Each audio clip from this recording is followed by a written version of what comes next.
전쟁 발발 1일차 미군의 토마호크 미사일 비가 테헤란에 쏟아집니다. 3일차 이란의 방공망이 완전히 초토화되고 세계 최강 미 공군이 하늘을 장악하죠. 뉴스에서는 연일 미국의 압도적인 폭격 영상이 도배되고 사람들은 주식 계좌를 확인하며 거봐, 역시 천조국이네.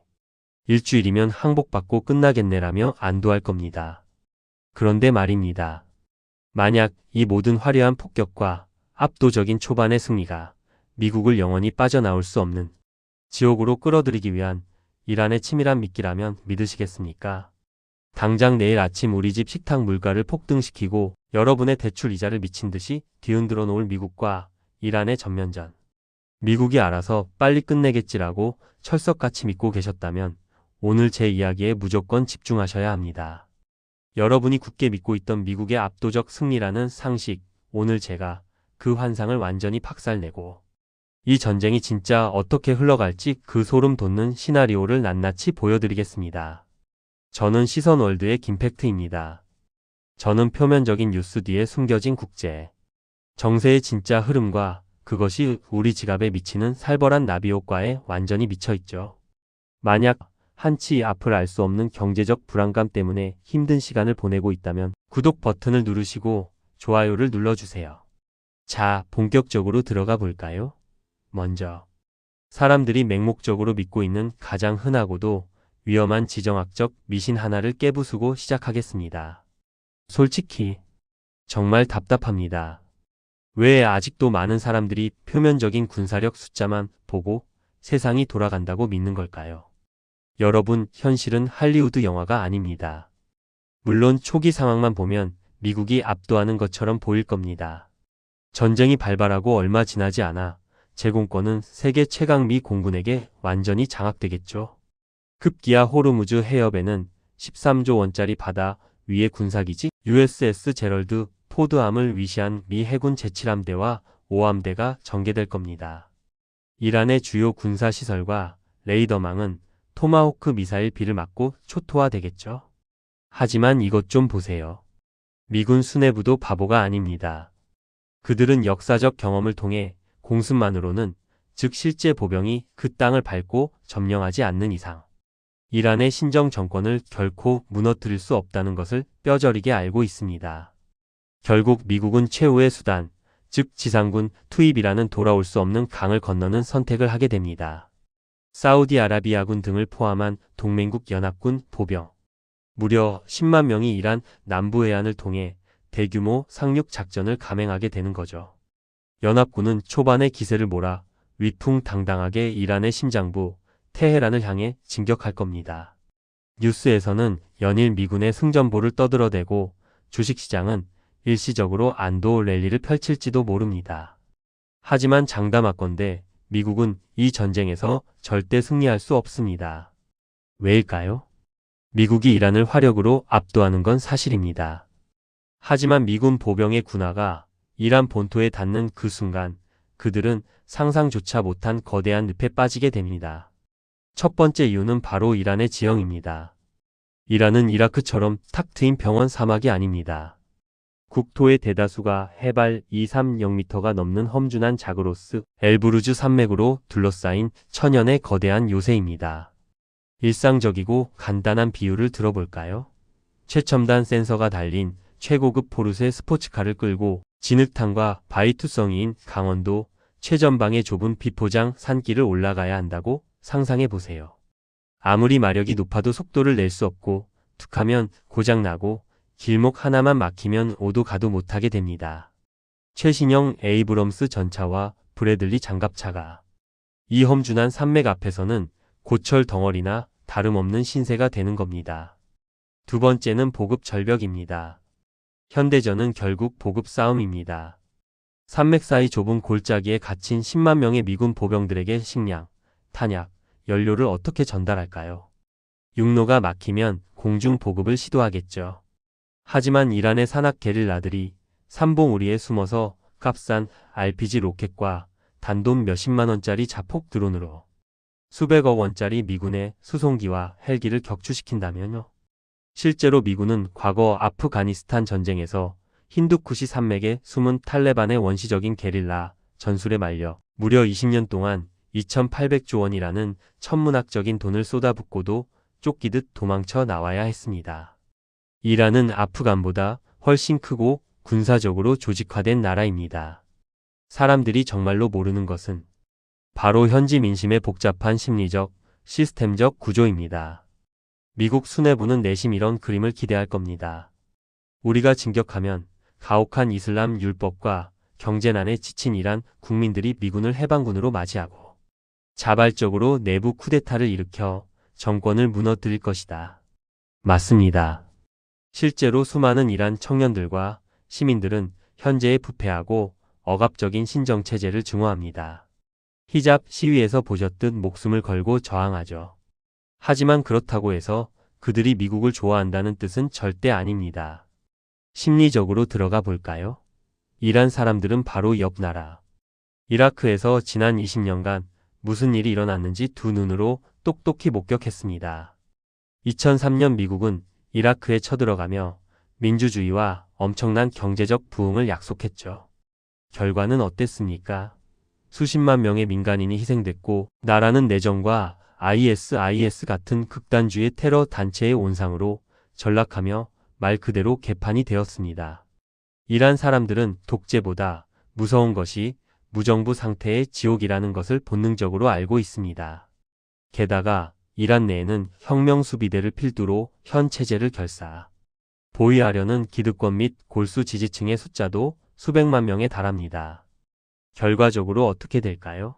미국을 제국주의 침략자로 증오하는 강경파들은 산악지대에 숨어 죽도록 저항할 것이고 억압적인 정부를 싫어해 내심 미국의 침공을 반기던 평범한 시민들조차 전쟁의 참상과 본인의 생존 본능 때문에 그저 문을 걸어 잠그고 방관할 것입니다. 미군은 아군 하나 없는 고립무원의 적진 한가운데 버려지는 셈이죠. 이 부분이 정말 흥미로운 점입니다. 이 전쟁을 둘러싼 주변국들의 체스게임을 보면 등골이 서늘해집니다. 먼저 이란 정권의 진짜 속셈입니다. 이란은 바보가 아닙니다. 전면전에서 미군을 이길 수 없다는 걸 알죠. 그래서 그들은 미국이 제발 지상군을 이끌고 상륙해 주기를 간절히 기다리고 있습니다. 미국을 이험준한 산악지대라는 자신들의 안방으로 끌어들이기 위해 대리군을 동원해 주변국에 깽판을 치고 글로벌 물류의 동맥인 호르무즈 해협을 봉쇄하는 등 미치광이 전략을 쓰는 겁니다. 미군의 피를 말려 베트남전이나 아프간전처럼 스스로 지쳐 떨어져 나가게 하려는 무서운 덫이죠. 더 놀라운 건 이스라엘의 태도입니다. 흔히 이스라엘이 미국의 가장 든든한 우방으로서 미국의 완승을 바랄 거라 생각하시죠? 아닙니다. 이스라엘 정치 고위층의 은밀하고도 냉혹한 속셈은 미국과 이란이 서로 싸우다 둘 다 회복 불가능한 타격을 받는 것입니다. 숙적인 이란이 지도에서 지워지기를 바라는 건 당연합니다. 그런데 미국마저 군사적, 경제적으로 크게 타격받기를 원한다고요? 네, 그렇습니다.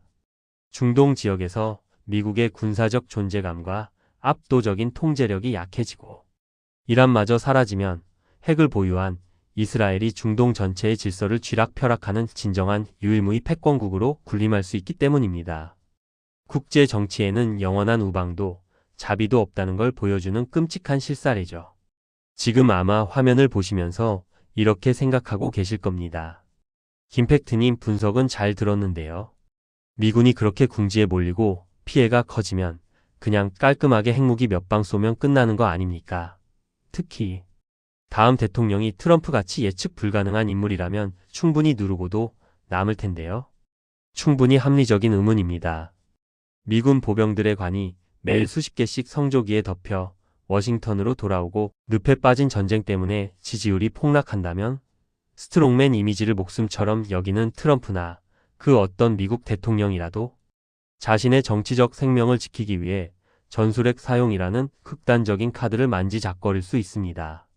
하지만 설사 대통령이 이성을 잃고 실제 핵 투하를 명령하려 한다 해도 결코 실행할 수 없습니다. 이때부터는 중동의 국지전이 아니라 글로벌 패권국들의 생존이 걸린 문제로 변질되기 때문입니다. 이란 뒤에는 누가 있죠? 바로 러시아와 중국입니다. 이들 핵보유국은 미국의 선제 핵 사용을 자국에 대한 간접적 선전포고로 간주하고 강력한 레드라인을 설정할 것입니다. 내가 이란에 핵을 쏘면 우리도 중동의 미군 기지나 동맹국에 동등한 타격을 가하겠다는 비공식적 미치광이 전략의 충돌이 일어나는 거죠. 아무리 트럼프라 해도 전 인류의 공멸을 의미하는 제3차 대전, 즉 핵 대멸망의 방아쇠를 당길 수는 없습니다. 미국 내부의 군부와 의회가 그가 핵 가방을 열기 전에 막아설 것입니다. 정리해 보겠습니다. 핵이라는 절대 무기도 꺼낼 수 없고 험준한 산맥에서 보급은 끊기며 엄청난 전쟁 비용을 감당할 자국 내의 군수물자, 생산 능력마저 과거 같지 않은 미국. 결국 미국은 이란이라는 거대한 블랙홀에 빠져 제2의 아프간전, 제2의 베트남전을 피눈물 속에서 되풀이하게 될 것입니다. 겉보기엔 세계 최고, 압도적인 첨단 전력이지만 실상은 이란의 차가운 산맥에 젊은 미군 보병들의 목숨만 제물로 바치고 정작 원했던 친미 신정부 수립이라는 목적은 달성하지 못한 채 패권국의 체면만 구기게 되겠죠. 자, 그렇다면 도대체 우리는 어떻게 해야 할까요? 바다 건너 일어나는 이 거대한 지정학적 재난 앞에서 우리 같은 평범한 사람들은 속수무책으로 당해야만 할까요? 아닙니다. 여러분이 즉시 실행할 수 있는 실용적인 대처법 3가지를 알려드리겠습니다. 첫째, 에너지 및 원자재 시장의 변동성에 대비한 포트폴리오를 구축하세요. 호르무즈 해협이 단 일주일만 막혀도 국제 유가는 배럴당 150달러, 200달러를 가볍게 돌파할 겁니다. 당장 내 차에 넣는 기름값만 오르는 게 아니라 모든 공산품 물가가 폭등하는 오일 쇼크가 옵니다. 내 자산의 일정 비율은 반드시 에너지 ETF나 금 같은 인플레이션 해지 자산으로 분산해 두셔야 합니다. 둘째, 현금 비중을 늘리고 섣불린 바닥 줍기를 멈추세요. 전쟁 발발 초기 주식시장이 폭락할 때 지금이 기회다 라며 레버리지까지 끌어다 쓰는 분들이 있습니다. 이란 전쟁은 단기전으로 끝나지 않습니다. 지루하고 고통스러운 수렁이 될 것입니다. 경제적 불확실성이 장기화될 때는 충분한 비상 자금을 현금으로 확보하여 여러분 가정의 재무, 방어력을 높이는 것이 최우선입니다. 셋째, 자극적인 공포 뉴스에 심리적으로 휘둘리지 마세요. 언론은 매일같이 핵전쟁 임박, 미군 괴멸 같은 자극적인 헤드라인을 쏟아낼 겁니다. 하지만 오늘 제 영상을 통해 여러분은 각국의 실제 속내와 구조적 한계를 이해하셨습니다. 시장은 공포에 과잉 반응하지만 결국 이성적인 균형점을 찾아갑니다. 공포에 질려 자산을 패닉세라는 우를 범하지 마시길 바랍니다. 오늘의 분석이 여러분의 차가운 이성을 깨우고 불안한 미래를 대비하는데 작은 방패가 되었기를 진심으로 바랍니다. 정보가 곧 생존인 시대입니다.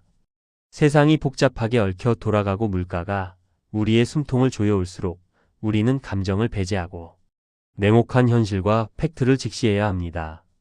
이 영상이 여러분의 시야를 넓히고 소중한 자산을 지키는데 통찰을 주었다면 지금 바로 구독 버튼을 눌러주세요.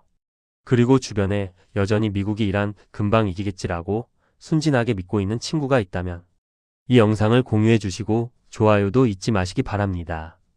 여러분의 응원이 제가 밤을 새워 팩트를 파헤치는 가장 큰 원동력이 됩니다.